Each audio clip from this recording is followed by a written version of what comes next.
सबसे पहले आप सभी लोगों को मेरी ओर से झारखंडी जोहार जोहार जोहार।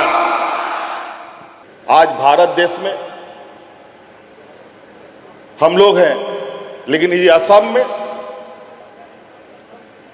असम की स्थिति देखिए। भारत देश में रहते हुए हमारे यहां के आदिवासी अपना हक अधिकार, अपना मान्यता के लिए संघर्ष कर रहा है।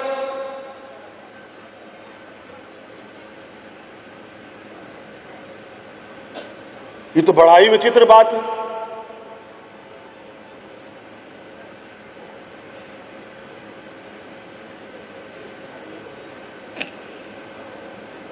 ये ऐसी विडंबना शायद बड़ा ही दुर्भाग्य है कि आज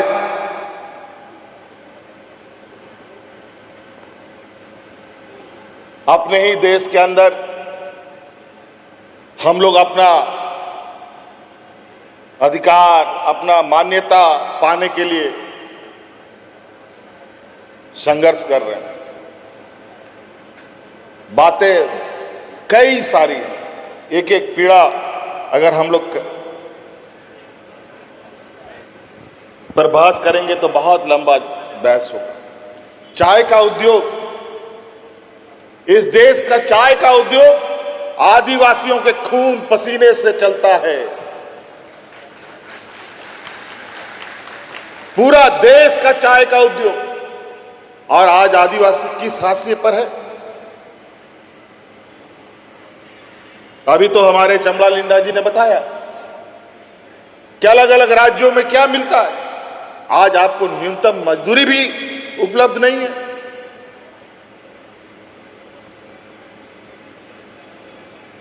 और ये लोग आदिवासियों के हितैषी कहते हैं। ये लोग कभी आदिवासियों के हितैषी नहीं हो सकते।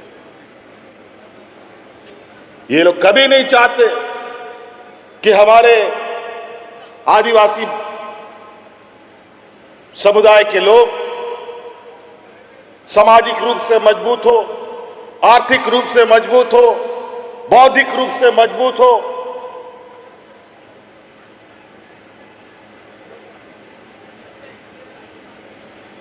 अगर हम बौद्धिक रूप से, आर्थिक रूप से मजबूत होने लग गए तो हम अपनी हक अधिकार की बात करेंगे, हम अपने जल जंगल जमीन की बात करेंगे, हम उनसे बहस करेंगे।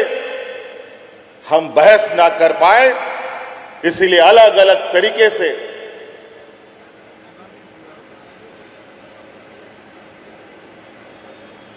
हम पर ये लोग जुर्म करने पर लगे रहते हैं। अगर यहां का आदिवासी, देश का आदिवासी, दलित, पिछड़ा पड़ गया, आर्थिक रूप से मजबूत हो गया, बौद्धिक रूप से, आज बाबा भीमराव अंबेडकर जी को इतना बड़ा विद्वान होने के बावजूद इन सामंती विचार वालों ने उनको नीचा दिखाने का कोई कसर नहीं छोड़ा।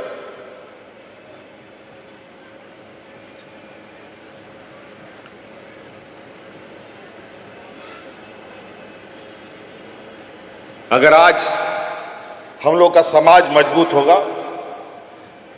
तो उसके घर में बर्तन कौन मांजेगा? उसका गाड़ी का ड्राइवर कौन बनेगा? घर में मालिक कौन करेगा?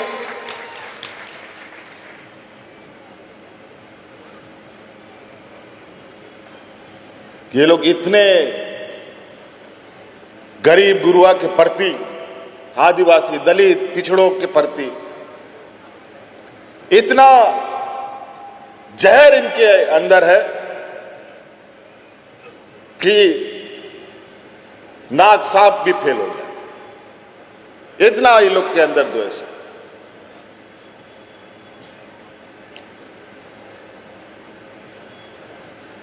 और अपनी राजनीतिक लक्ष्य को साधने के लिए पूरे देश के अंदर एक ऐसा माहौल खड़ा कर रखा है, सबको एक दूसरे से लड़ाकर। और अभी तो चुनाव है, अभी बंगला और मुसलमानों के पीछे पड़ा।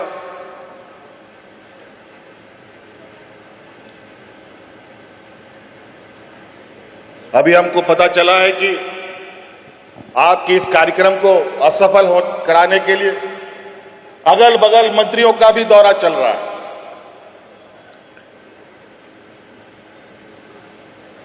लेकिन हम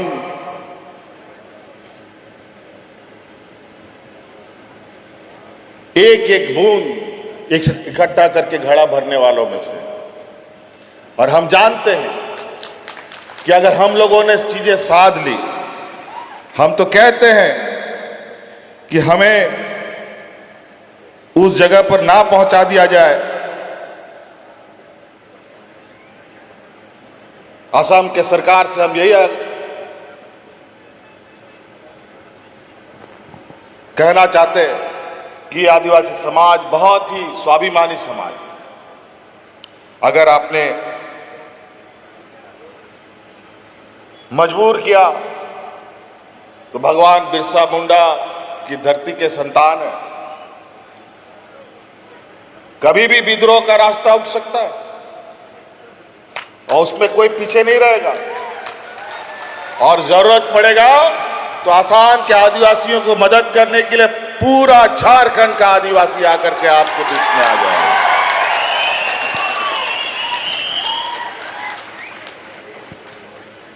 कई सारी चीजें हैं जो आज आपको लेकर कहीं ना कहीं जो बरसों से हो आ रही यहां पर व्यवस्था, और चूंकि आज के दिन में जिन लोगों का देश और राज्य में सत्ता है, ये लोग राजनीतिक आदमी लोग नहीं है, ये लोग सामाजिक लोग नहीं है, ये लोग व्यापारी है, व्यापारी।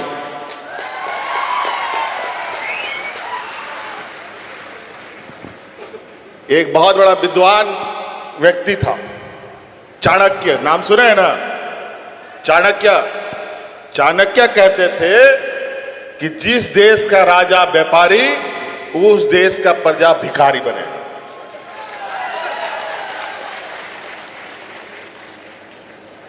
आज देश की अर्थव्यवस्था का जो हालत है, आज रुपया उल्टा पैर खड़ा है, सर के बल खड़ा है। देश दुनिया में हम लोग का रुपया का वैल्यू इतना घट गया, अभी सिर्फ गुब्बारा के जैसा हवा भरा हुआ है देश के अंदर। नहीं तो हम लोगों की भी देश की स्थिति बहुत अच्छी नहीं है। आज महंगाई देखो आसमान छू गया। जूता, चप्पल, नमक, तेल, बच्चा लोग का लिखाई पढ़ाई का कागज कलम सब महंगा।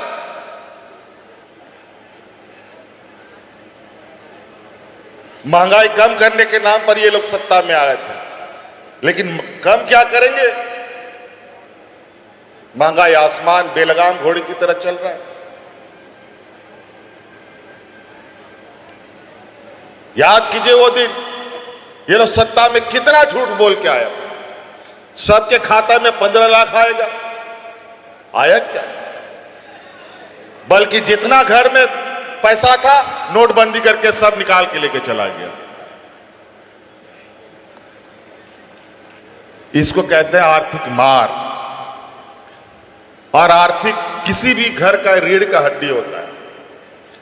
किसी भी आदमी का अगर रीढ़ का हड्डी निकाल दीजिए तो खड़ा नहीं हो पाएगा, गिर जाएगा धड़ाम से। यही नोटबंदी, जीएसटी, महंगाई उसी का कारण है कि आपके जेब में 1 रुपया भी ना बचे। और ऐसे ऐसे कानून बनाते हैं जिस कानून के माध्यम से आपको पता भी नहीं चलता है कि आपका पैसा कहां से कहां चला गया। गरीब गुरुआ के लिए तो खैर फर्क ही क्या पड़ता, उसको तो रोज कमाना है, रोज खाना है। अगर वो एक दिन मेहनत नहीं करेगा तो उसका घर का चूल्हा नहीं जलेगा।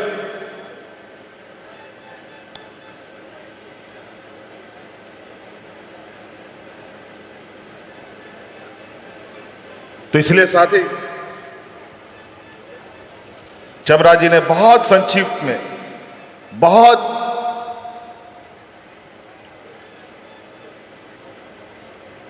बड़ी बड़ी बातें की। हम लोगों का एकजुटता ही हमारी ताकत है और इस देश का भी ताकत यही था। अलग अलग समाज, अलग अलग रंग भेद का लोग इस देश में रहता है, हिंदू, मुस्लिम, सिख, ईसाई, सब लोग एक साथ रहता था। और यही ताकत के बदौलत भारत देश एक अलग पहचान रखता था। दुनिया इस ताकत का लोहा मानता था। लेकिन आज वर्तमान व्यापारियों ने हिंदू, मुस्लिम, सिख, ईसाई सबको अलग अलग कर रखा। जात धर्म का लड़ाई तो उसका पेटेंट फार्मूला है। आज के दिन में घर भाई भाई में लड़वाता है। आदिवासी को आदिवासी से लड़वाएगा, हिंदू को हिंदू से लड़वाएगा। अभी यूपीएससी वाला घटना आप सुन रहे होंगे सोशल मीडिया में।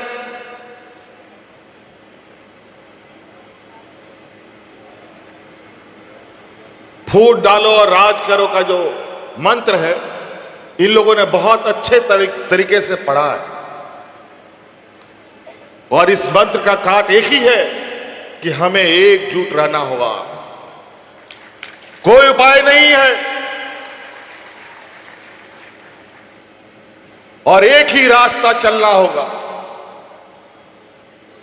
दुनिया भर लोग आएंगे रास्ता दिखाने के लिए।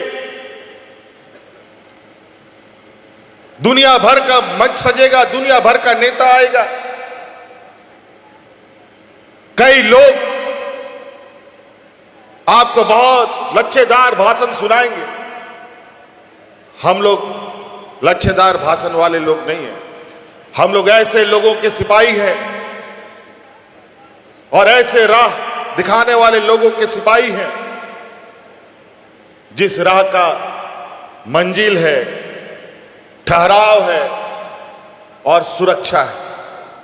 नहीं तो कई ऐसे राह दिखाने वाले लोग मिलेंगे जिसका कोई मंजिल नहीं, कोई सुरक्षा नहीं। कहां आप गुम हो जाइएगा पता नहीं।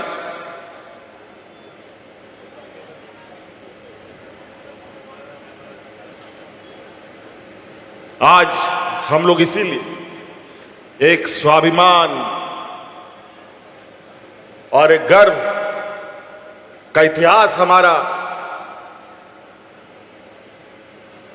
एक परछाई के रूप में हमारे साथ चलता है। आज स्वाभिमान के साथ हम नजर से नजर मिला के चलते हैं। आज इन लोगों ने तो मुझे जेल में भी डाल दिया था। हमने कहा या तो हमको खत्म कर दो, अगर मैं बच गया तो तुम लोग का नाश तय है। और नतीजा ही हुआ, सत्ता फिर उनको बाहर कर। और आज आपका ये नौजवान भाई, बेटा, दोस्त, जो भी आप कह लें, दुनिया का इतिहास है, पहली बार दुनिया का सबसे बड़ा वैश्विक मंच वर्ल्ड इकोनॉमिक फोरम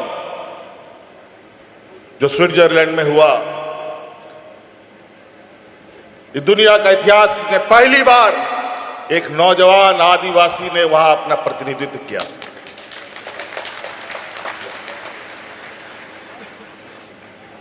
और उसमें भी कई रोड़े लगाने का प्रयास हुआ था। तो हमने कहा कोई बात नहीं, कितना रोड़े लगाओगे वो भी हम देखेंगे। आज नहीं कल सफलता तो मिलेगी ही मिलेगी।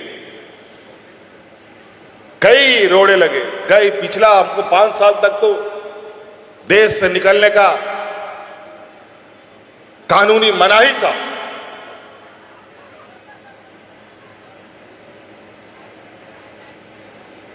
हमारे राज्य ने पूरा देश को बहुत सारी चीजें दी। देश की अर्थव्यवस्था में झारखंड सबसे ज्यादा कंट्रीब्यूट करने वाला राज्य है, लेकिन वहां के लोग बेचारे बुरे हाल, फटे हाल। हमने तय किया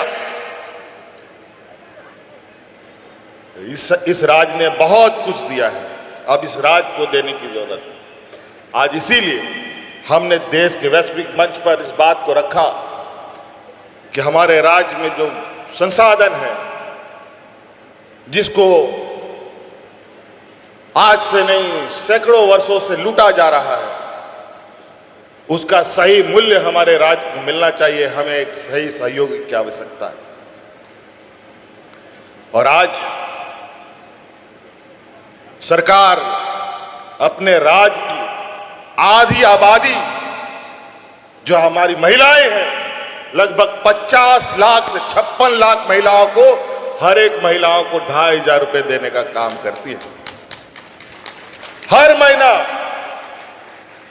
और आज गांव-गांव में महिलाएं अपने पैरों पर खड़ा हो रही है। जैसे गाड़ी, मोटरसाइकिल हो या गाड़ी हो, अगर उसमें तेल नहीं चलेगा, तेल नहीं डालिएगा तो एक डेग भी नहीं चलता, फिर ढकेल के ले जाना पड़ता।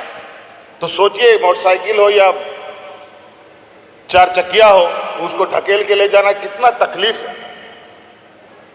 उसी तरीके से आज के इस जीवन में जेब में पैसा नहीं रहता है तो बुद्धि भी काम नहीं करता।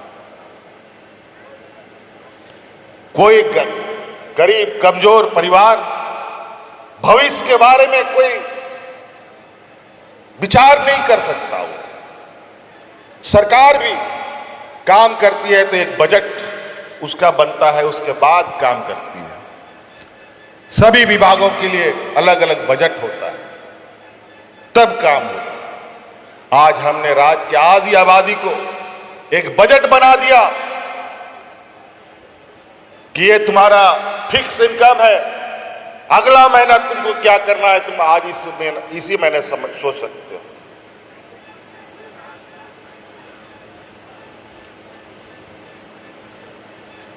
और आज हमारे इस योजना का कॉपी करके अलग अलग राज्यों में झूठा आश्वासन दे करके चुनाव जीतने का काम हमारे विपक्ष और भाजपा के लोग करते हैं।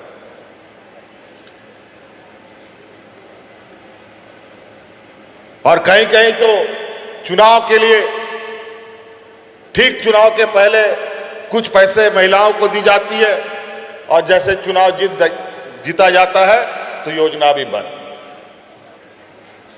यह भी बेवकूफी होता है। लेकिन हमारे राज्य में हम विगत मेरे ख्याल से 2 साल होने जा रहा है, 2 साल से बिना रुकावट का हर महीने महिलाओं के खाते में पैसे जाते हैं।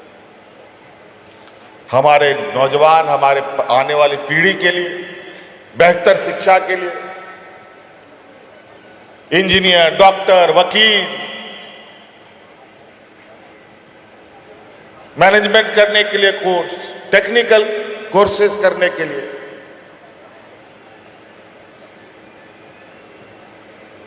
सरकार ने ये MOU कर रखा है बैंकों के साथ कि कोई भी विद्यार्थी को, कोई भी नौजवान को, कोई भी टेक्निकल, मेडिकल और हायर एजुकेशन के लिए पैसे की आवश्यकता है तो 15 लाख रुपया तक बिना कोई बंधक रखे, गाड़ी, मोटर, घर द्वार कुछ नहीं, विदाउट कोलेटरल, उसको 15 लाख रुपया बैंक उपलब्ध कराएगी तुरंत। ये हमारे राज्य में कानून। आपका यहां जो आदिवासी समुदाय है, उन समुदायों की संख्या लगभग 1/3 जो मुझे बताई गई है।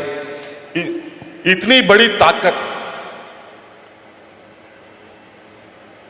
आप लोगों का है और यही ताकत को इन लोगों ने बड़ा तरीके से एसटी और आदिवासियों में बांट रखा है। कोई टी ट्राइब्स, कोई आदिवासी, कोई क्या क्या।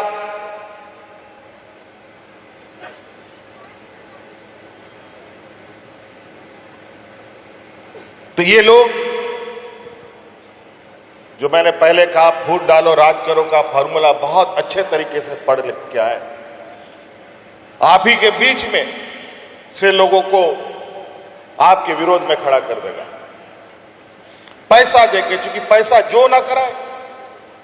पैसा एक ऐसा चीज है जो अच्छे अच्छे लोगों का मस्तिष्क हिला देता है, एजेंट बनाएगा लोगों को और हमारे समाज के बीच में लोगों को बिखेरने का काम करेगा। आज हमें मौका मिला आपके बीच में आने का और हम कोशिश करेंगे, जो आप लोगों की व्यथा है, जो आप लोगों की तकलीफ है, इस तकलीफ को खत्म करने के लिए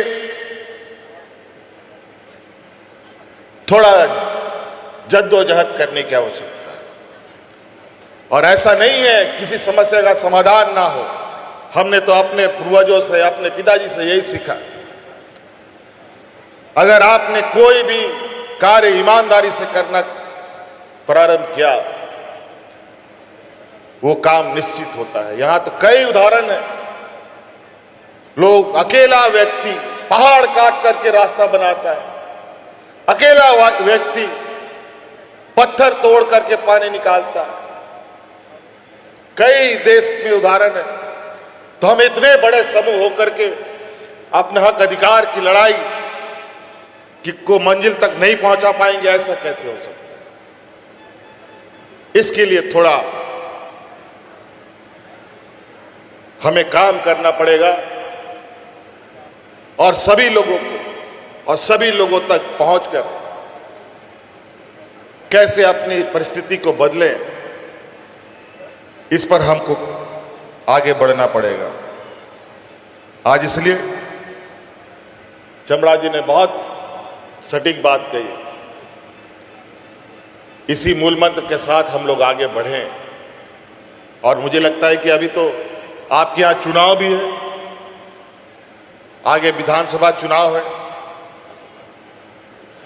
कब उसका बिगुल फूंक जाएगा हमको तो नहीं पता है, ना आपको पता है, लेकिन जो सत्ता में बैठा है ना, उसको पता है किस दिन बिगुल फूंकने वाला है। क्योंकि आज देश का सारा संवैधानिक संस्था इनके जेब में, इलेक्शन कमीशन से लेकर के ईडी, सीबीआई, सब इनके जेब में। कई चुनावों को तो देखा आप लोगों ने, किस तरीके से ये वोट चोरी करने का काम करते हैं।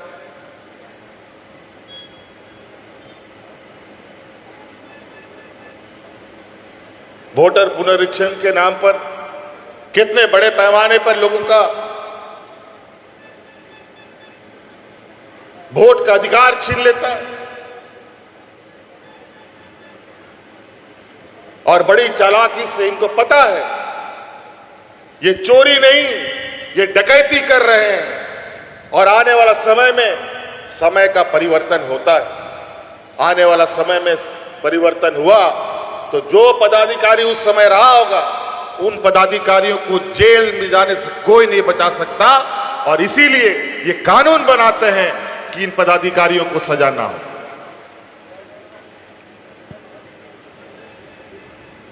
बड़ा विचित्र स्थिति है। आज गरीब गुरबा लोगों के लिए आने वाला समय बहुत अच्छा नहीं है। आज ट्रेन का भाड़ा, बस का भाड़ा, खाने पीने का सामान, पढ़ाई लिखाई का सामान, पहनने का सामान, सारा चीज महंगा होगा। कैसे गरीब लोग जिएगा? कहीं ना कहीं बड़े पैमाने पे अलग अलग कोने से हमें तैयार होना पड़ेगा और ऐसे लोगों को राजनीतिक रूप से जवाब देना पड़ेगा। इस लोकतंत्र का ये चुनाव ही एक ऐसा माध्यम है जो 5 साल में एक बार मौका मिलता है आपको सही सवाल और जवाब समझने जानने के लिए। फिर नहीं तो 5 साल तक आप रोते रहिएगा, कोई आंसू पूछने नहीं आएगा।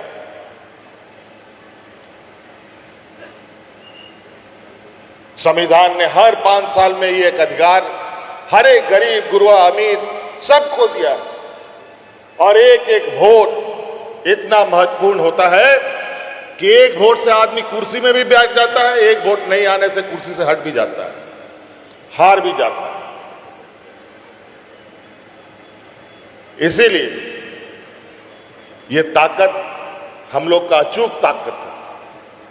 अगर हम लोगों ने इस ताकत को एक गठरी बना करके एक साथ रख लिया तो देश का कोई भी ताकत आ जाए उस गठरी को तोड़ना असंभव हो जाता है। हम लोग तो स्कूल में पढ़ा है, एक लकड़ी को तुरंत तोड़ देता है लोग, लेकिन वही लकड़ी 50 ठो लकड़ी एक साथ बांध दो तो उसको तोड़ना बड़ा मुश्किल। इसीलिए साथियों, आज आपके बीच में हमको आने का मौका मिला और कई दिनों से ये हमारा भी एक विचार था कि हम असम गए, हमारे लोग अलग अलग कारणों से, सिर्फ असम के नहीं, उड़ीसा, छत्तीसगढ़, बंगाल, अलग अलग राज्यों से यहां पर लोग आए हुए। ये लोग एक दिन नहीं कई वर्षों से यहां रह रहे हैं। एक बहुत बड़ा घटना आपको हम बताना चाहेंगे। जो सामंती विचार के जो लोग होते हैं वो हमेशा गरीब गुरुआ का अस्तित्व खत्म करने में लगा रहता है। तो गरीब गुरुआ कमजोर हम ही लोग हैं, आदिवासी, दलित, पिछड़ा लोग। एक घटना है जो ऑस्ट्रेलियाई लोग जो है, ऑस्ट्रेलिया का, ये लोग आदिवासी और अप्रवासी लोगों को जो वहां रेड इंडियन होता था अमेरिका में, उन सबको मरवा दिया। और ये सामंती विचार के भी लोग, हमारा खाना पीना बंद हो जाएगा तो ऐसे ही मर जाएगा सब आदमी, हड़िया दारू पी करके सब खत्म। लेकिन ऐसा नहीं है। आज कहीं ना कहीं आज मैं धन्यवाद देना चाहूंगा इस आशा समूह के सभी मान्य सदस्यों को कि इन लोगों ने बड़ी मेहनत करके संपर्क साधने का प्रयास भी किया। और आदरणीय दिसोमगुरु शिबू सोरेन जी के निधन में भी कई लोग यहाँ से श्रद्धांजलि देने आए। मैं उनका भी बहुत बहुत शुक्रिया अदा करूंगा कि आप सब लोग भी आए। और उसी समय से मेरा भी एक इच्छा था और मुझे अभी इन लोगों ने बताया कि आदरणीय गुरु जी भी यहाँ आप लोगों के इस संघर्ष में साथ देने के लिए आते थे।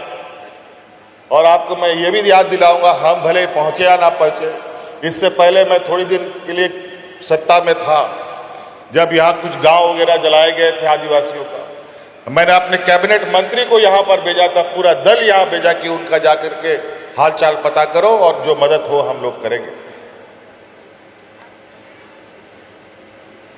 खैर कोई बात नहीं, अब हम लोग एक दूसरे के संपर्क में है और निश्चित रूप से आपके इस संघर्ष में हम लोग बिल्कुल आपके साथ कदम से कदम मिलाएंगे।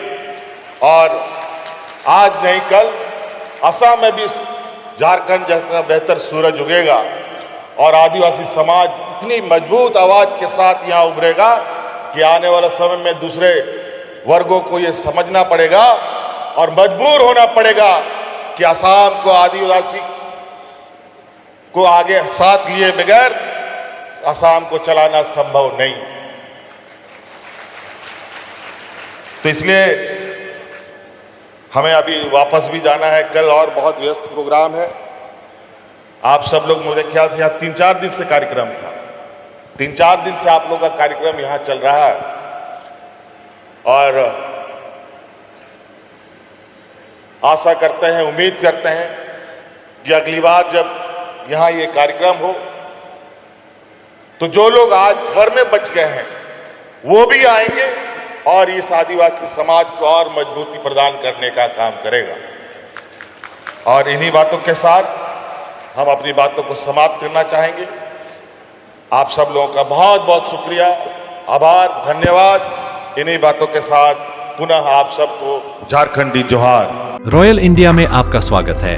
भारत के सबसे विश्वसनीय सोलर मोटर पंप और MPPT कंट्रोलर निर्माता रॉयल इंडिया का high performance movable trolley solar water pumping system प्रस्तुत है।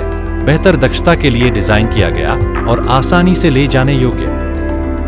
सरकारी परियोजनाओं के लिए अनुमोदित देश भर के कॉन्ट्रैक्टर्स और एजेंसियों की पहली पसंद। MNRE द्वारा अनुमोदित, उल प्रमाणित, उद्योग मानकों के अनुरूप स्वदेशी उत्पाद। सार्थक ऊर्जा समाधान के लिए हमारे साथ साझेदारी करें। आज ही संपर्क करें।